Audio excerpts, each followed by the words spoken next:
Good morning, and thank you all for attending our webinar on unlocking Canadian FTZs and e-commerce, mastering duty-free shipping with de minimis. My name is Maria, and I'm the marketing manager at GHY International, who will be moderating today's webinar. So some quick notes to start. We encourage you to submit your questions throughout the webinar as they arise. You can do this by clicking on the chat icon marked with a question mark on the right-hand side menu of your screen and type your question. We will address these questions during the Q&A session at the end of the presentation. After the webinar, we will send a follow-up thank you email with links to access the recording of this webinar, the slide deck, and some helpful resources and contact information. So this session will explore how Canadian Free Trade Zones, FTZs, can enhance your cross-border business operations. We will dive into the strategic application of the de minimis rule and how by taking advantage of this rule, or rather exemption for US imports, you can streamline your logistics process and significantly reduce your operational costs. So today we are delighted to welcome two guest speakers. Joining us is Victoria Whittick, serving as an Economic Development Officer with the Niagara region, alongside Mark Neal, the Vice President of Sales at Wismo.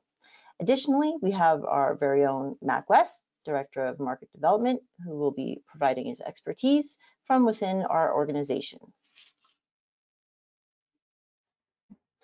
So without further delay, we will now move into the presentation. Victoria, please take it away.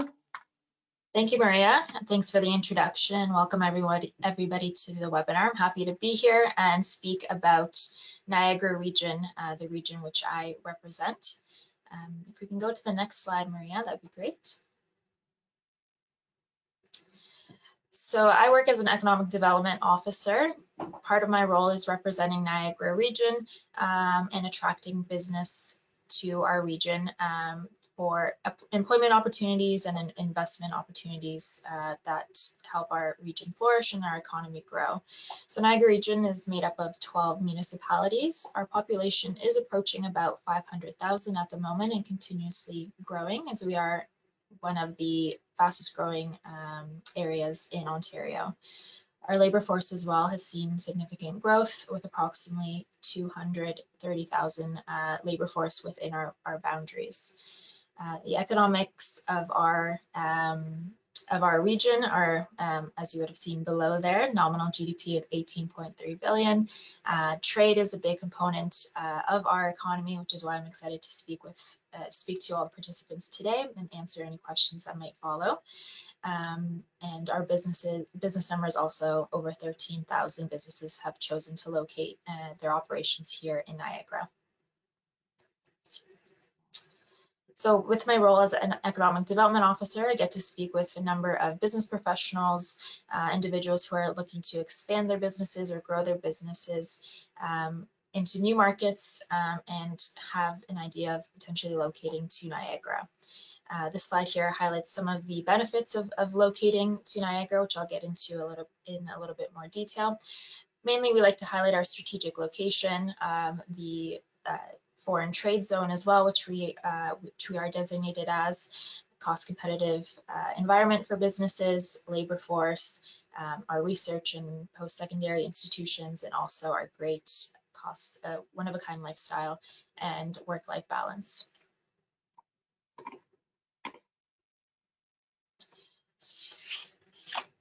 Next slide, thank you. So to give everyone an idea of specifically where Niagara is located, as I'm sure some of you are joining in from across the country or potentially across North America. We are that dark blue area that you see on the slide there, located in Southern Ontario. Great benefit to our region is that you do have that strategic location, and over 130 million people can be reached within a day's drive or a short flight out of Buffalo or Toronto Airport. In our region, we're located just about 100 kilometers from Toronto, Detroit 350 kilometers, New York as well 650, Chicago 830. So it makes it a great location to locate as you are close to both suppliers and your customers. Given the area that we're located, we're also a great location for businesses who are choosing to import and export product, or if trade is a large component of their operations. We have 5 international border crossings. We are the #1 border crossing for people and vehicle traffic, and also the number 2 border crossing for overall trade going over the Peace Bridge.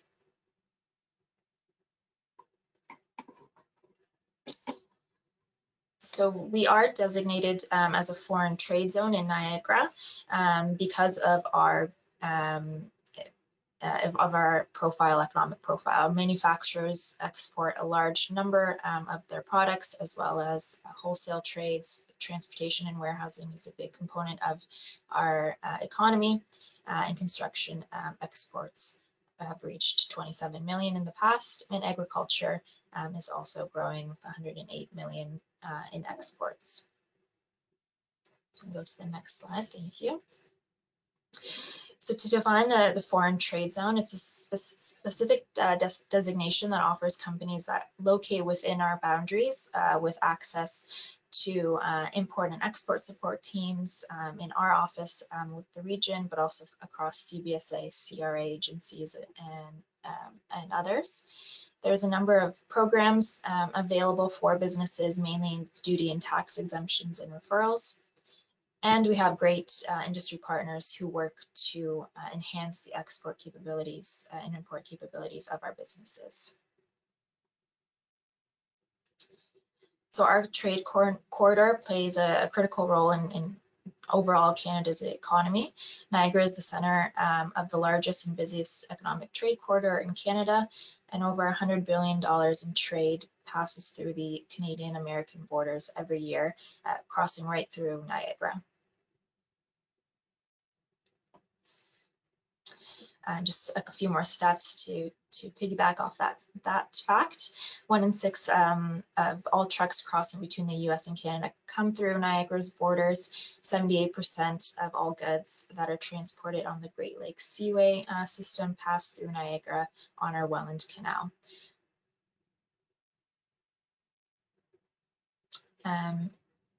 Some other benefits that businesses see when they choose to locate to Niagara is our cost competitiveness. This slide here highlights the taxes per square foot that you'll find across other regions in Ontario. These are average numbers for office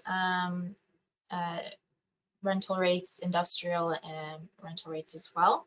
And you'll see Niagara has great prices for varying different businesses. And as well, our region is able to provide incentives that help businesses locate to Niagara. Our Gateway CIP provides tax incremental based grants that offset some of the development charges when you're choosing to build a facility or renovate a facility, as well as not charging development charges across municipalities. Our brownfield incentives assist businesses who are bettering or improving on old facilities, and our business attraction program matches grant funds available for businesses across the region, even if they are not located in specified areas that apply for the Gateway CIP. I'll also quickly mention our talent and post-secondary partners, which support our industry. Brock University is located in St. Catharines with 19,000 students, 600 faculty, and they're a leading co-op education university, providing students with hands-on industry experience and partnering with our largest employers to provide those opportunities. Niagara College has just recently voted the #1 research college in all of Ontario. They have over 10,000 students and great programs, particularly in the R&D innovation spaces as well. And McMaster University, which is located just outside our region, was one of the top universities, particularly in health sciences and engineering. To finish off my presentation, I'll quickly mention some of our key sectors. If anyone participating today operates in manufacturing, agriculture, tech, or tourism, Niagara is a great location for you to consider to locate or grow your business in. Manufacturing is one of our key sectors. GM, INEO, Airbus, Magna all chose to locate to Niagara with a strong workforce of over 17,000. Very diverse in manufacturing, concentrating in transportation, fabricated metals, food and beverage, machinery as well. Agriculture, because of our geographic location, has always been important for our economy. We have 1,600 farms and over 200,000 acres of farmland, making a large impact on our GDP. You'll find agriculture businesses mainly in greenhousing, fruit production, and poultry as well. So our microclimate is perfect for a number of different farm or agriculture activities, as well as our post-secondary and research institutions work with the industry to support research into sustainability practices, better growing operations, greenhouse technologies, among other things. Of course, tourism is a strong sector for our area, mainly for the fact that we have the beautiful Niagara Falls located in the city of Niagara Falls. Workforce is strong with 40,000 people, and over 13 million tourists visit Niagara every year, both enjoying the natural sceneries like the waterfalls, but also attractions such as our OLG stage, casinos, wineries as well. And just the final sector that I'll mention is our emerging technologies, which is seeing great growth, particularly in the innovation space for ICT. That wraps up my presentation. So if anyone has any questions about choosing to locate to Niagara, taking advantage of our incentive programs or the FTZ incentives as well, my contact details will be provided, and I'd be happy to have those conversations offline or after the fact. Thank you very much.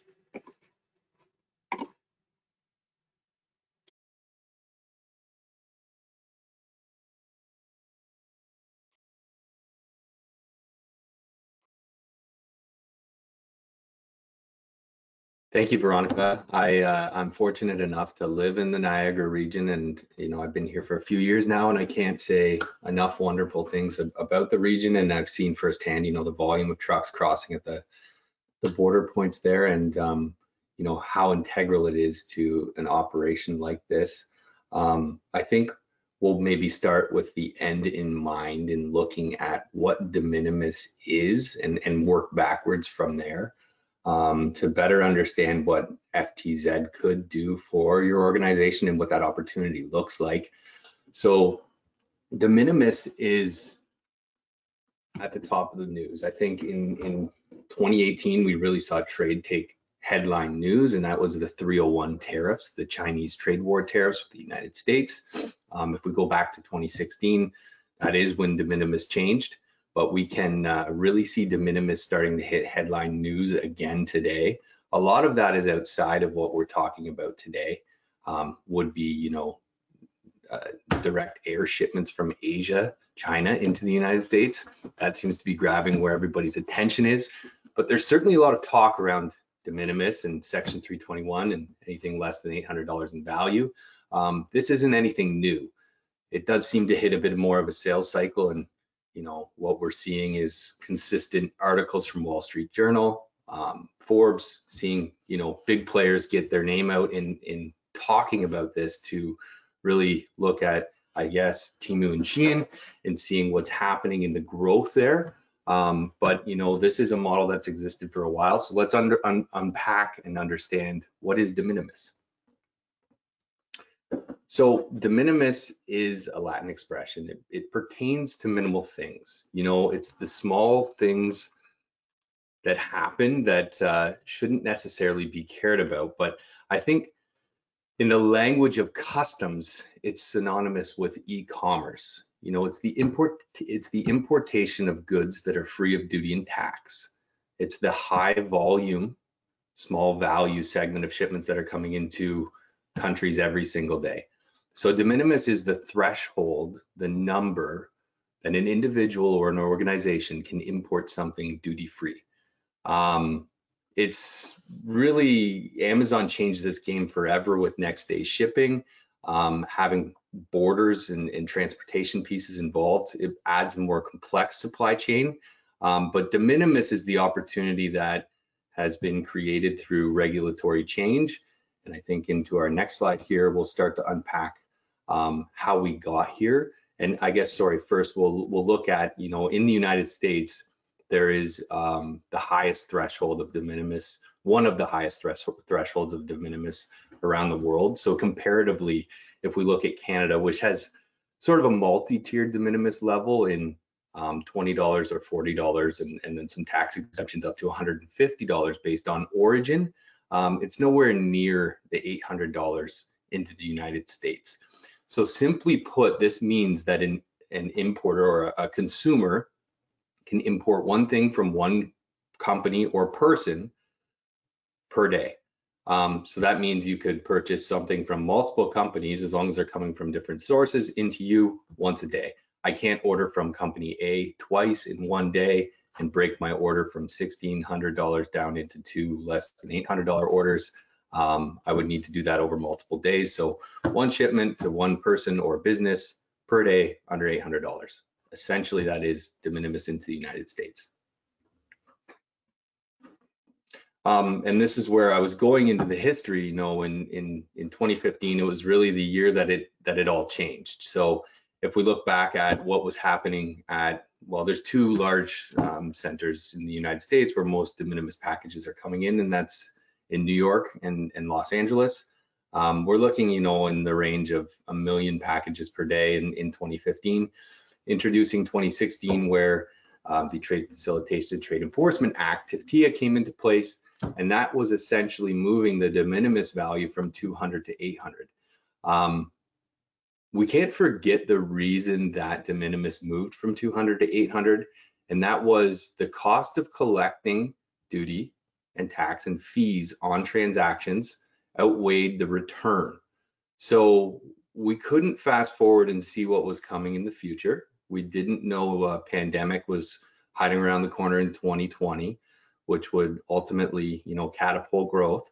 But we knew, or the U.S. government knew, they know the cost outweighed the benefit, the return. The same amount of resources, the same amount of technology, the same mechanisms exist today that did in 2016. We've heard CBP at their annual security summits reference this, whether that's from a security standpoint or from a regulatory standpoint. 800 is the number, and that's where we sit today. In 2018, it was recognized that, you know, we need an e-commerce strategy, and that introduced the Section 321 pilot, which is one of the mechanisms to ship into the United States leveraging de minimis. And in 2019, we have entry type 86 testing starting, which has been seen as a success and was really brought to the surface through working government agencies like the Food and Drug Administration, saying, hey, Customs Border Protection, we really need some assistance in getting better data for importers on regulated shipments. So think of Section 321 as a mechanism to ship, you know, non-regulated goods, and entry type 86 to facilitate more trade data to satisfy the need for regulated goods. Both of those still taking advantage of a de minimis, less than $800 with no duty and tax. So if we go into the actual programs and we take a step back, we've talked now with the end in mind and de minimis and shipping into the United States of less than $800 in value. We need to shift gears and think about what is happening upstream in the supply chain. I think it probably makes most sense to unpack the duties relief program first.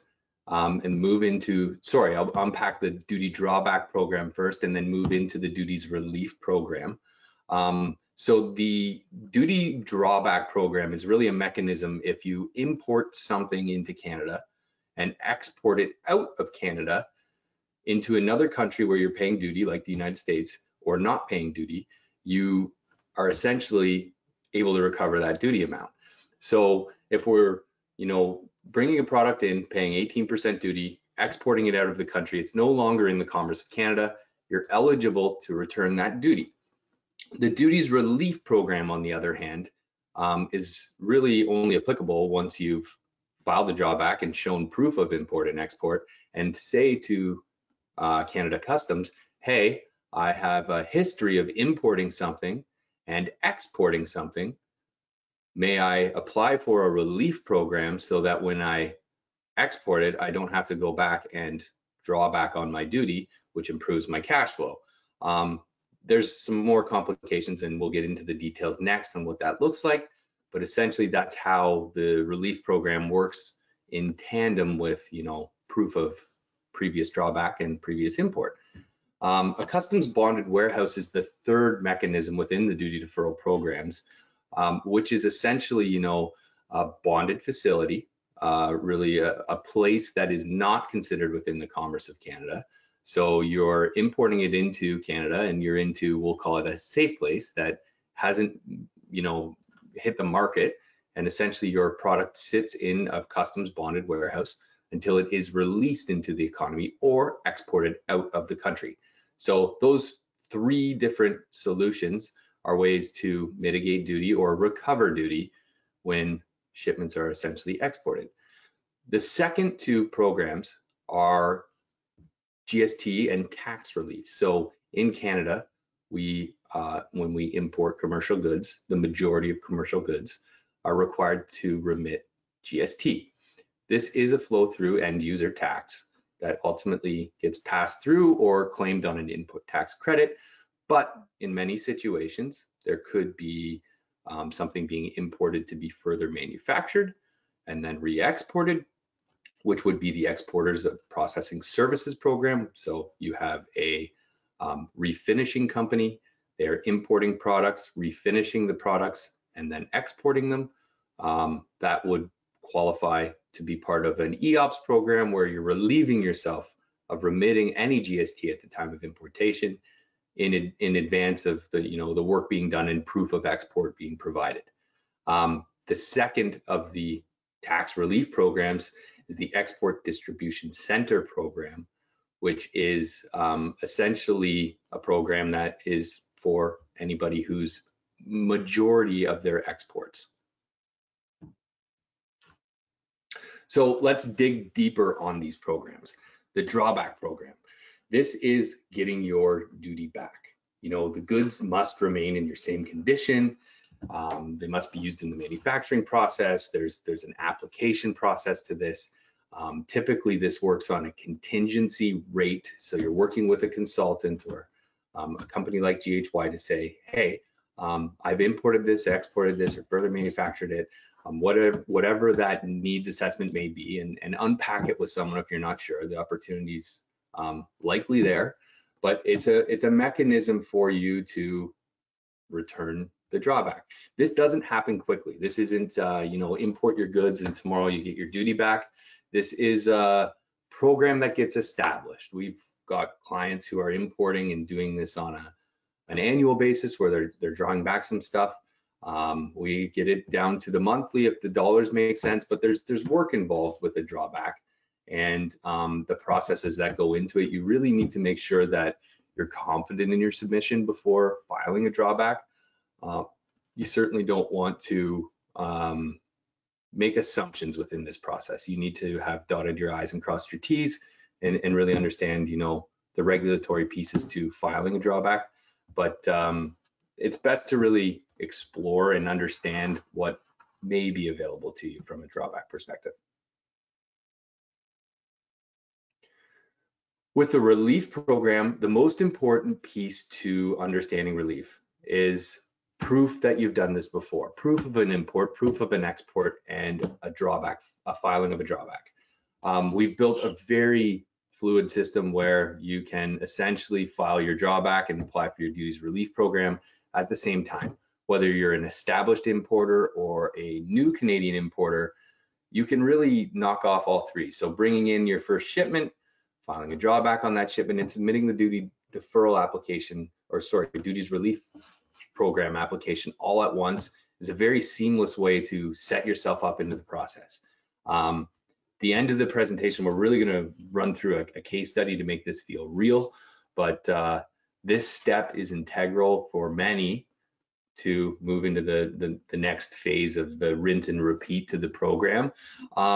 You could just run your FTZ as a, hey, I want to import into Canada, draw back on all of my exports, or you could decide, hey, I would like the duties relief program because that improves my cash flow and I'm not actually outlaying and paying that duty to recover it later, and then probably mitigating any contingency fees that may be associated with a consultant to do the work on the drawback. The Export Distribution Center program that I talked about on a high level a couple minutes ago and really didn't do any justice to, it is best said as if you export 90% of your goods to the United States, you're able to defer the 5% GST remittance at the time of import. This doesn't mean that you are exempt from paying GST on anything that ends up in the Canadian market, but it is a mechanism for high volume exporters to take advantage of deferral on the goods that are coming in. So great program that is, I guess it's kind of in the wing of what we do. We help with it, but we're not directly involved with the tax component to deferring the GST. That being said, I think I'll pass it over to Mark to take over with, now we've imported into Canada, we're exporting into the US. We'll let Mark work his magic here. Yeah, so thanks Victoria and Mac for highlighting the both the benefits of the Niagara region and all the details that go with the customs aspect of it. My company Wismo is a cross-border e-commerce shipper, so this is kind of our space, shipping the actual products into the United States. The first step when it comes to shipping product down into the US under the de minimis program is an ACE manifest.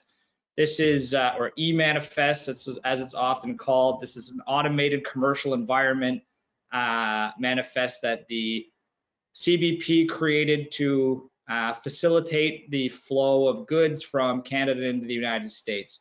As was mentioned on my co-presenter's slides, a lot of volume crosses between Canada and the United States daily, both via truck and via air.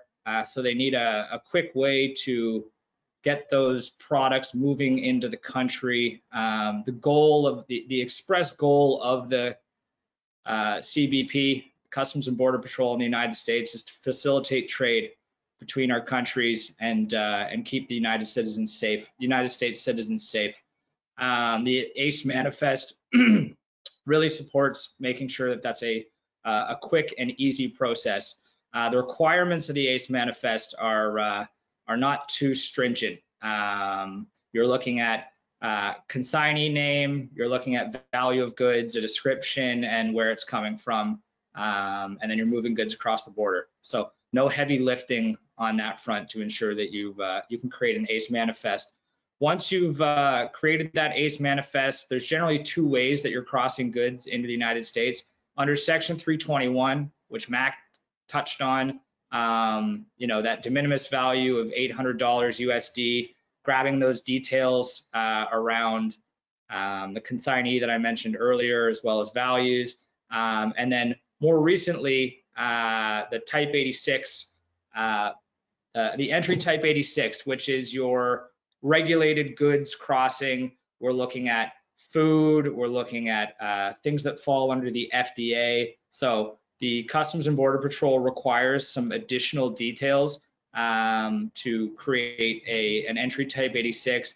And I don't have a crystal ball, but the major focus of the United States, as Mac mentioned, news cycle on Section 321 and collecting duties could potentially be solved with the Type 86 entry and requiring more details, because at the end of the day, as I mentioned, safety is a huge concern for the CBP, as well as facilitating trade. So, that could potentially be the answer. And it's a great thing to be up to date on should things change.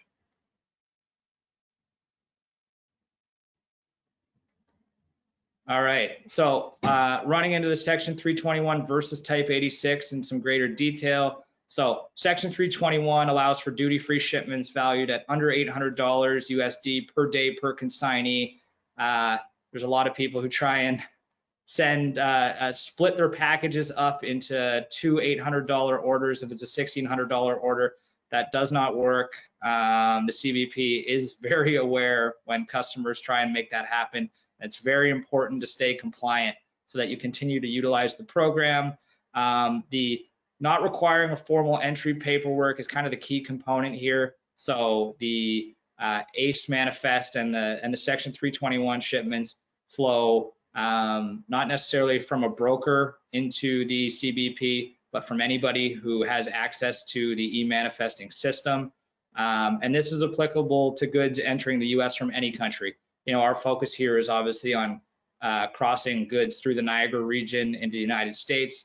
But like as Mac mentioned, Chinese aircraft coming into Canada coming into the United States full of parcels is a regular daily occurrence, especially at JFK and LAX.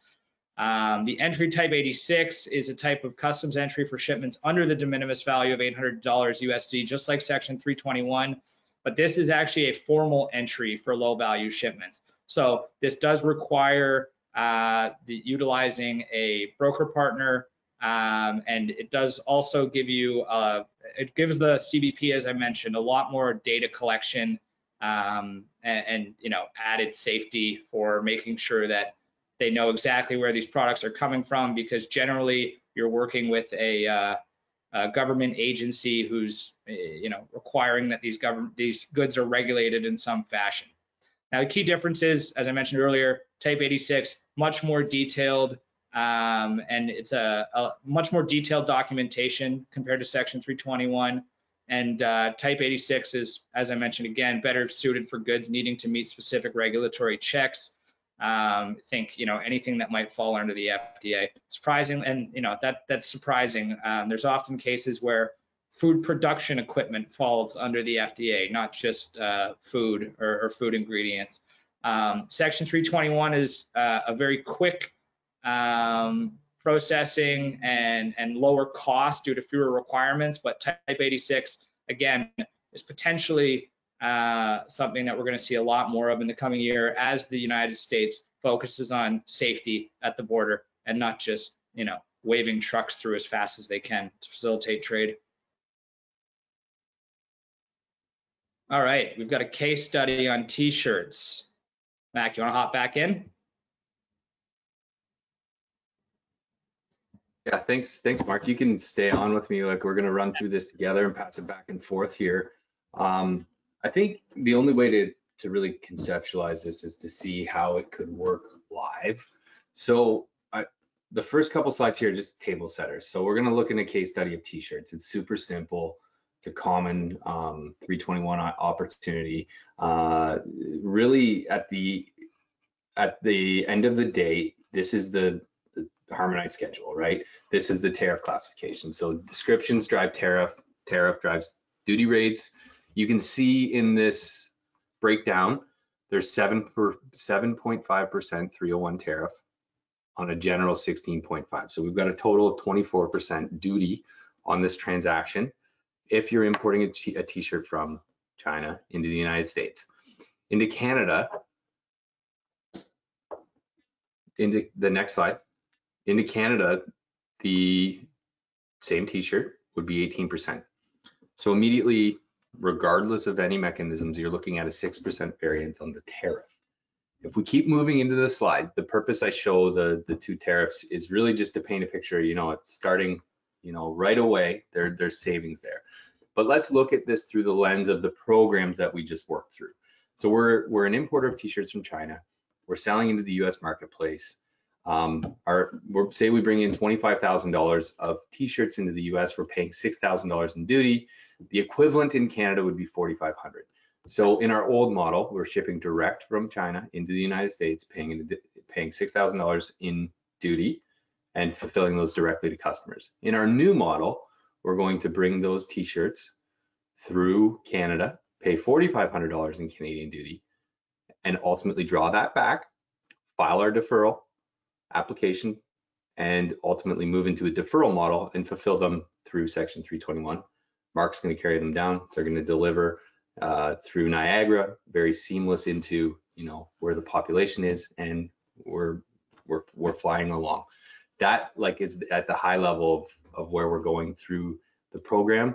Do the simple math on it. You're looking at saving $72,000 US duty. I think that's the area, this isn't anything new. We talked about that before. This is a case study, this has been around, it's been happening.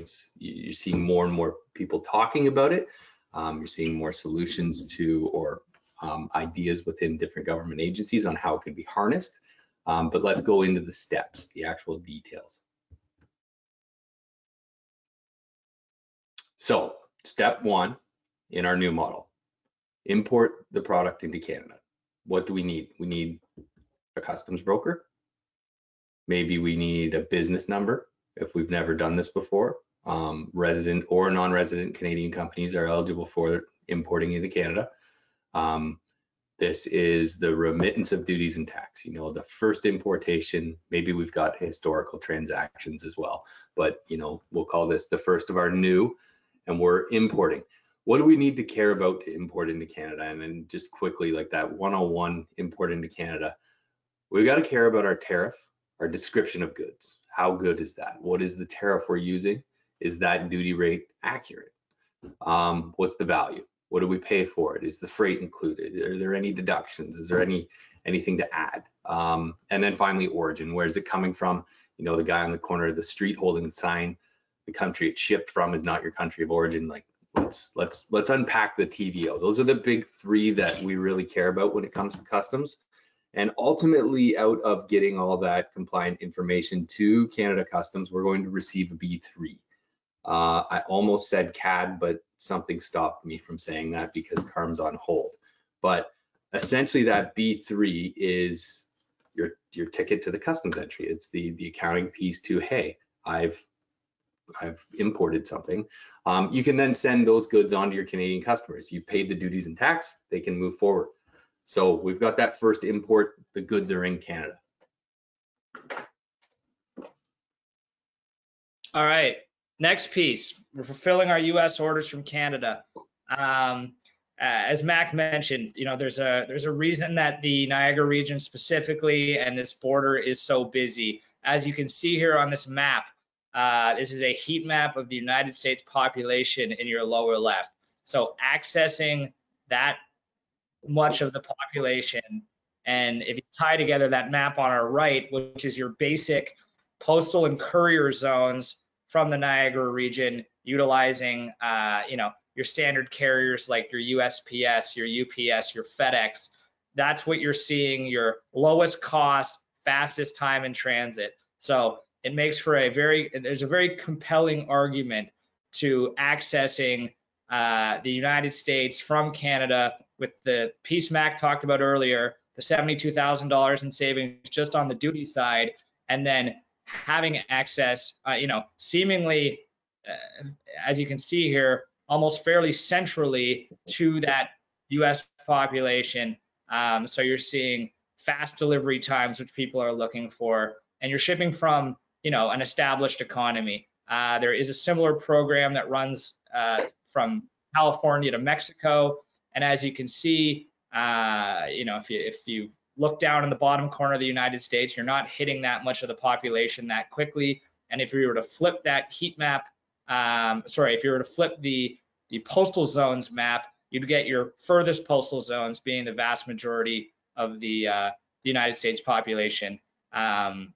So that's kind of one reason that fulfilling orders that makes a ton of sense. The other reason that you shouldn't just fulfill your orders potentially with your Canadian couriers, Canada Post, FedEx Canada, UPS USA, and move your products across the border with a private shipping company and into US domestic shipping lanes is cost and time and transit savings as well. So we've brought the product into Canada. We've now exported what orders need to go to the US, and we've got the opportunity to file a drawback and submit our application to be part of a deferral process. So essentially this looks like working with a professional. It is a do-it-yourself. If you have the background and the appetite to learn, we have seen that before. I certainly wouldn't push people away from trying to learn it. I wouldn't say that it is a beginner DIY. This is certainly something that's established and knowledgeable. I've been working in this industry for over a decade now and still learning. I don't know how comfortable I'd feel trying to file my own drawback, but I've met people in the past who work for importers with accounting backgrounds and have successfully done it. And it's an amazing accomplishment. That being said, using your ACE manifest that comes from the carrier, comes from Embark, in conjunction with the import entry, the B3, is essentially how you're filing your drawback. On top of that, there's a application from the Canadian government that allows you to get into the deferral program. The biggest piece to this step is working with the right parties, having the right data, your import data and your export data, and successfully submitting for drawback. On top of that, you need to be considering any record keeping to your proof of import, your proof of export, and know where your files are if there is any knock on the door in the future for an audit. This is essentially, everything goes well. We'll paint a perfect picture here. Everything goes well, and in most cases it does. We wouldn't submit the applications or the drawback if we didn't think it would. And we're going to say, hey, if we're on to the next shipment, we're bringing the next container or truck or airplane into Canada to start fulfilling again. We're probably into the deferral program now. And if 90% of the goods are being exported, we're exploring the EBC GST relief program into the United States as well.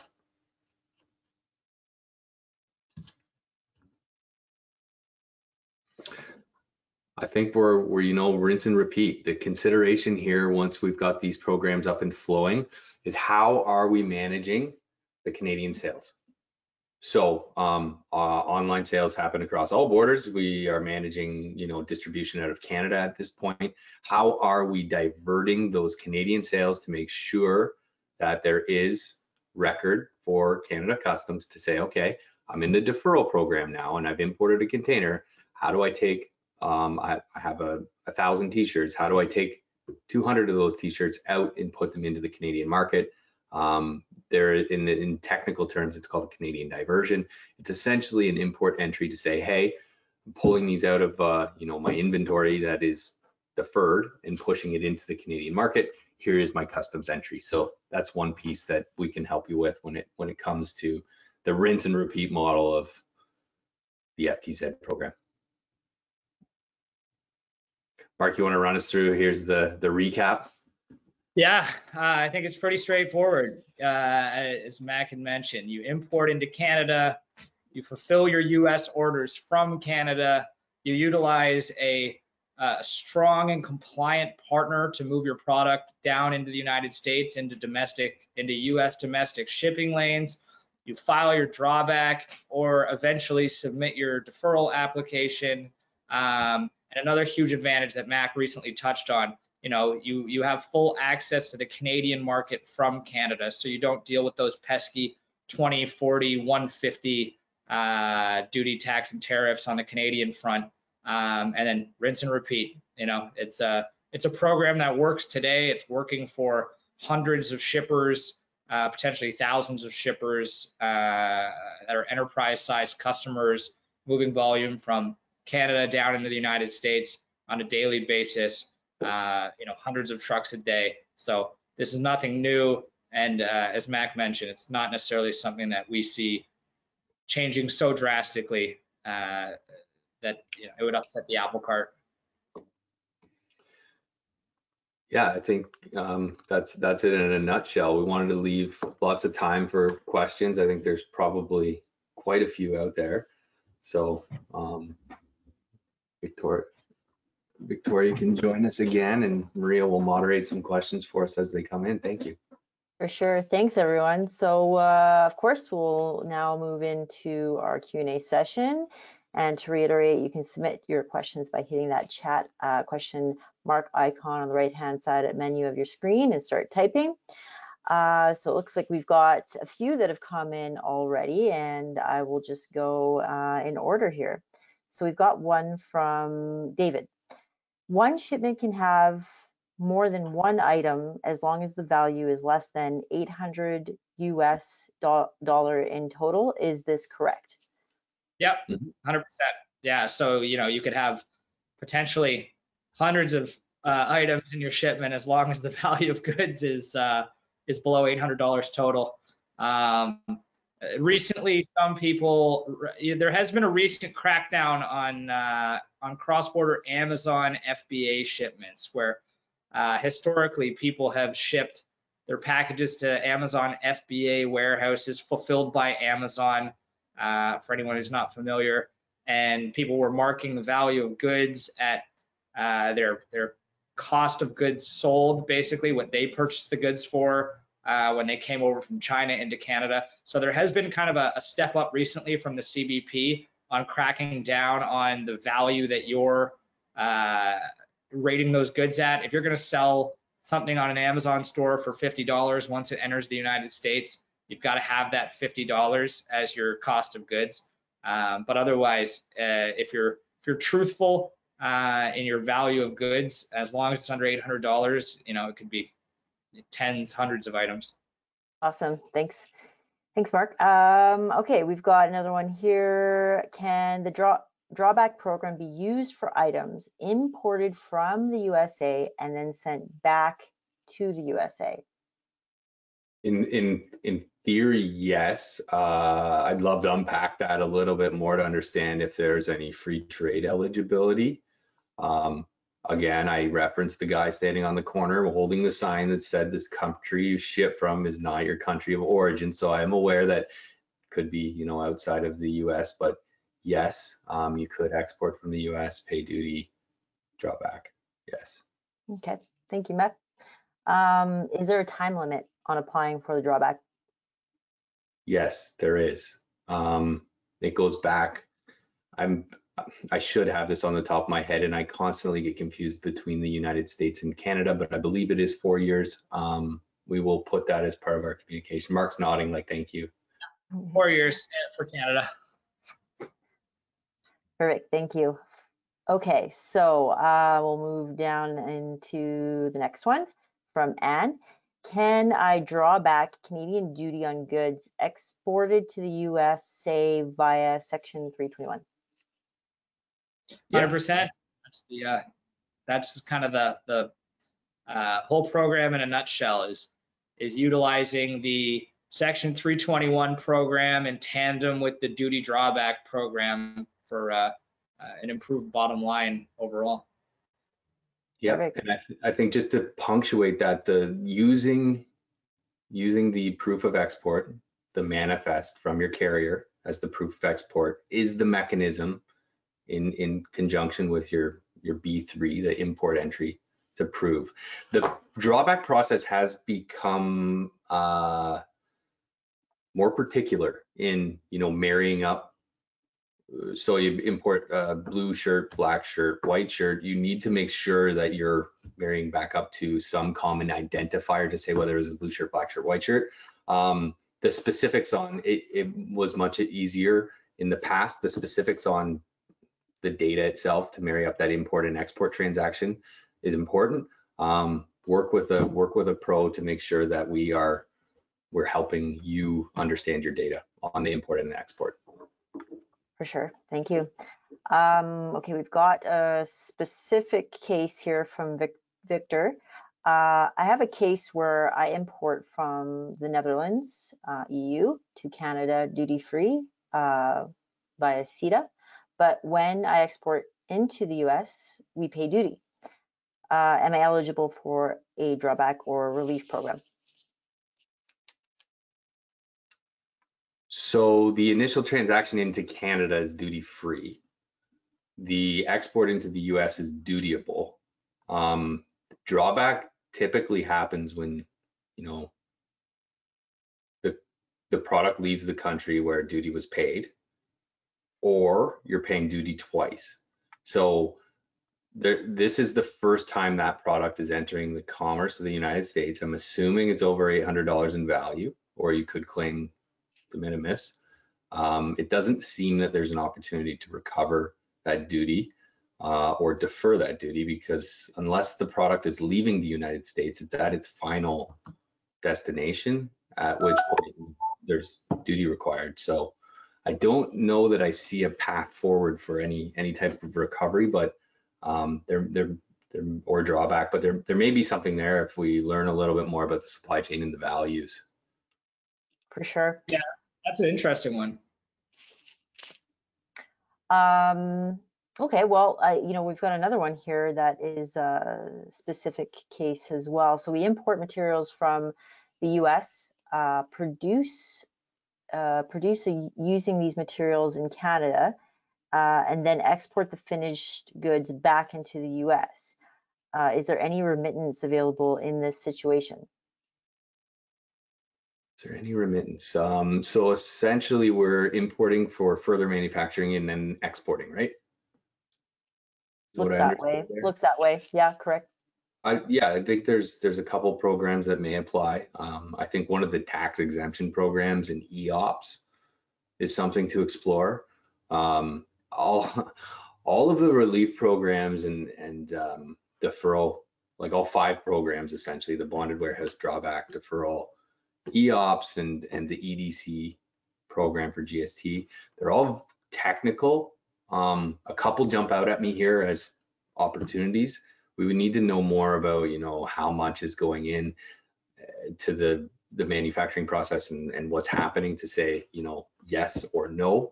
Sounds like there's opportunity there, yes, to be in some type of relief. For sure, yeah, no, a little bit more specifics are needed. We've got one here for Victoria. Are there other incentives available for businesses choosing to locate to Niagara? Great, yeah, thank you for the question. Yeah, there's a number of incentives available from the region, as I mentioned during the presentation, but we also connect with our province Invest Ontario office and the federal agencies to connect businesses with additional financing or grant opportunities. A lot of them are focused in R&D or innovation projects. But we also have great contacts with the EDC, Export Development Canada, which provides financing for businesses who are looking to increase their export capabilities, as well as another program that I'll mention, the Trade Accelerator program, which we're hosting in Niagara to support businesses who are interested in researching new market opportunities and how to build up an export strategy as well. Wonderful, thank you. So we just need a confirmation that de minimis applies to goods from any country. It does, yes. Perfect, thank you. So how does WISMO provide the proof of export for CBSA's drawback if there's no formal US CBP entry? Yeah, no, that's a great question, and one that often trips people up on their duty drawback.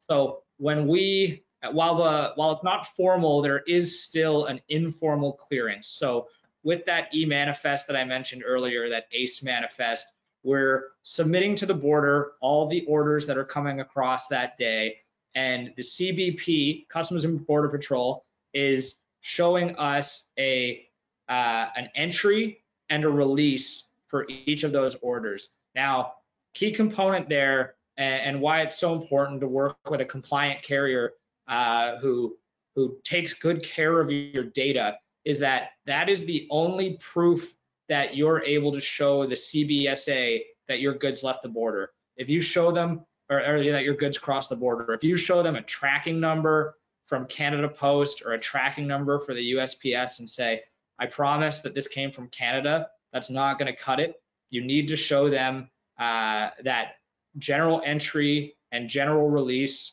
for your order, for the specific order that the duty drawback is attached to ensure that you're getting your money back and that this program's working at the end of the day, which is likely why you're on this call. Absolutely. Okay, we've got one on cosmetics. So does shipping cosmetics to the US require ACE manifest or a formal entry type 86? Mac, you want to field that one? Because it's my answer would be sometimes. So you probably have a better answer. Yeah, for sure. Sometimes is a great place to start. I'm not an expert in cosmetics themselves, but I'm smart enough to know that a cosmetic can be defined in a lot of different ways, and a lot of cosmetics are regulated. Majority of cosmetics are regulated. So it is very important to understand regulated goods require an entry type. I think we've seen in the past a lot of volume go through the 321 program that should probably be entry type 86. And I think it's a learning experience. I don't think there's any negligence. I don't think there's much negligence happening in the marketplace. I think it's just learning of how to handle this. I think there's also a misconception that entry type 86 is an expensive solution to the free world of section 321. And it is really just a data play. I also didn't mention that it is a voluntary program, so you don't need to be a regulated commodity to take advantage of 86. You can participate in the program with regulated or non-regulated. I would say with a broad stroke that yes, cosmetics, which are highly regulated in most cases from a cross-border perspective, would require an 86 entry in order for a mark to get them across the border with ease. Yeah, we've seen in the last 3 to 6 months a real crackdown from the CBP on goods that historically have traveled through the border no problem and are now getting opened up, getting inspected, and we're getting told, hey, this cream, this specific cream requires a type 86 entry. So the type 86 program, as Mac mentioned, it's newer. The border, even some of the border agents aren't as up to date on kind of the rules and regulations around it. But the education piece is coming, and you're seeing a lot more stringent enforcement of the ET86 as time passes. Okay, thank you very much for those detailed answers. We got a few minutes left and the questions keep pouring in, so we'll keep going here. Is there any pushback by US manufacturers in terms of lost sales? That is a great question. I think there's been a lot of pushback. I think we've seen a lot of we've seen customs address this directly or indirectly in some cases, whether it's at the Security Summit or through publications. It's heavily thrown around by media. Lots of articles on the topic. I think at the end of the day, the political stance on it is yes, it is harming. Like the Minimis program is harming American workforce. I wouldn't go as like that is the economy, but we do know like the reason that the value was raised is because it cost more to collect than it was worth to collect it. So that is what it is, and that doesn't change. I think I maybe reframe the question to answer it more directly and saying like, what are the political headwinds to the program? And Earl Blumenauer is a Democrat out of Oregon and has put forth a bill or pushed this through Congress, up to Congress. This is his second time in saying, this needs to be addressed. The amount of volume coming into the country is exponentially growing. Last year in 2023, we saw 1.2 billion import transactions in the United States. De minimis accounted for 1 billion of those transactions. That's a lot of volume. That's a lot of security risk. And that really is the approach. So we have 3 paths forward. Blumenauer's path is let's target origins, China and Russia, and limit the ability to participate in the program based on origin. The second approach is a reciprocal based trade approach. So let's move and have, if your de minimis is $20, the US's de minimis is $20. That seems like an administrative nightmare. The third approach is let's lower from 800 to 200. We don't have the mechanisms to collect the duties and tax and take in the additional volume on what that would create from a formal entry standpoint. It's just, that's a lot, it's a challenging one to implement. We're seeing now more waves on a fourth potential approach, which is the United States has regional FTZs. These applications go from anything to like a manufacturing facility where you import product, further manufacture your product, import it in the United States to take advantage of a tariff shift based on, you know, the part is now part of something greater. So you're not importing a part, you're importing a car, for example. These locations could strategically be used as, you know, the whole country of Canada is currently being used as an FTZ. They could be used. The bureaucratic challenge there is that they're managed by the Department of Finance, whereas CBP is Homeland Security. Historically haven't gotten along. The mechanisms, requirements, responsibilities, it is a very grand rollout to get there. Is it feasible? Possibly. Does that eliminate Canada? No. Didn't really answer the question, but there's a lot there and it's a fine line. Like this is, yeah. No, that's excellent. That's excellent. Very, very good. Very detailed. Okay, on that note, I think we will end with that last question, and we'll follow up with any outstanding questions to those that have asked them. This would mark the conclusion of our webinar today, and we want to thank everyone again for attending. Thank you to Victoria, Mark, and Mac for providing their expertise and knowledge to better understand Canadian FTZs, e-commerce, trade, and duty-free shipping with de minimis. So have a great day, everyone, and stay safe. Goodbye. Thank you. Thank you. See you, everyone.